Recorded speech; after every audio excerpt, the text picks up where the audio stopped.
Vous avez la paupière rouge un peu gonflée et douloureuse depuis quelques jours. Vous décidez donc de consulter votre médecin qui vous explique qu'il s'agit d'un chalazion. Je vais donc vous expliquer ce que c'est et comment vous en débarrasser. Le chalazion est une petite boule de graisse située à l'intérieur de votre paupière supérieure ou inférieure. Vous la sentez très bien à la palpation. Puisqu'il ne s'agit pas d'une infection, ne vous inquiétez pas, le chalazion n'est pas grave, il est inesthétique et très gênant. L'origine de votre chalazion est une inflammation de votre paupière. Les glandes de Meibomius sécrètent des corps gras contenus dans vos larmes, afin d'éviter que vos yeux ne s'assèchent trop vite. J'ai fait une vidéo sur le sujet que vous trouverez ici.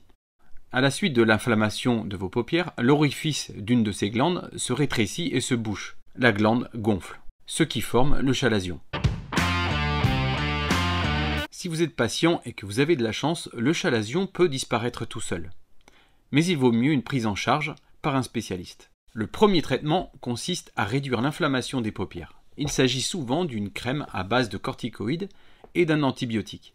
Ce traitement s'attaque à votre symptôme d'inflammation pour votre confort, mais pas vraiment au chalazion. Pour se débarrasser le plus vite possible de votre chalazion, il faut chauffer vos paupières avec des compresses d'eau ou un masque chauffant pour liquéfier le liquide gras contenu dans la glande bouchée.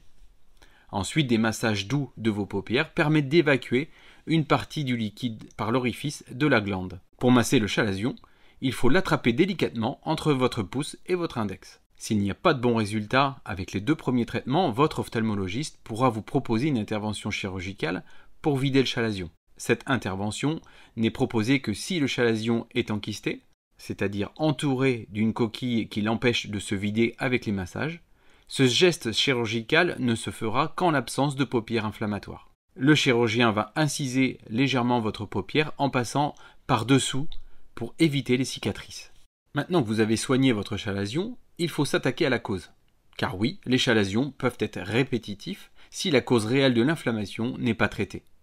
Et les principales causes d'inflammation des paupières sont les allergies, au pollen ou au maquillage entre autres, l'eczéma, le psoriasis et la sécheresse oculaire. Et une petite dernière pour la route, chez certains d'entre vous, le manque de correction adaptée provoque un réflexe de plissement des paupières.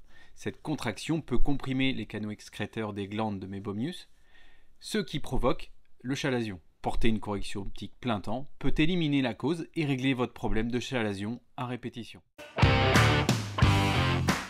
Difficile de vous parler de chalazion sans vous parler d'orgelet. Ces 2 pathologies sont souvent confondues, mais elles sont assez différentes. L'orgelet est beaucoup moins fréquent que le chalazion. Il ne s'agit pas d'une cause inflammatoire, mais d'une infection causée par une bactérie. L'orgelet se présente comme un petit bouton blanc situé à la base d'un de vos cils. Même si la cause n'est pas inflammatoire, l'orgelet provoque une inflammation de la paupière. L'orgelet disparaît plus facilement avec le traitement, mais il est plus à risque de complications infectieuses que le chalazion. Il faut donc consulter un ophtalmologiste pour avoir un traitement efficace et rapide. L'orgelet se traite avec une crème antibiotique pour éliminer la bactérie responsable. Et pour améliorer le traitement, vous pouvez aussi masser l'orgelet. Comme l'orgelet ne s'incise pas, votre médecin peut épiler le cil atteint. Si l'orgelet récidive trop souvent, vous pouvez être réorienté vers un dermatologue. Le but est de trouver la bactérie qui peut se trouver sur une zone de votre visage. Et c'est le dermatologue qui va pouvoir donner l'antibiotique adéquat pour traiter la bactérie. Les complications des orgelets sont rares mais assez graves. Il ne faut donc pas les négliger. Cette vidéo est donc terminée. Merci de l'avoir regardée jusqu'au bout. Laissez-moi un petit pouce si vous l'avez apprécié. À très bientôt. Ciao.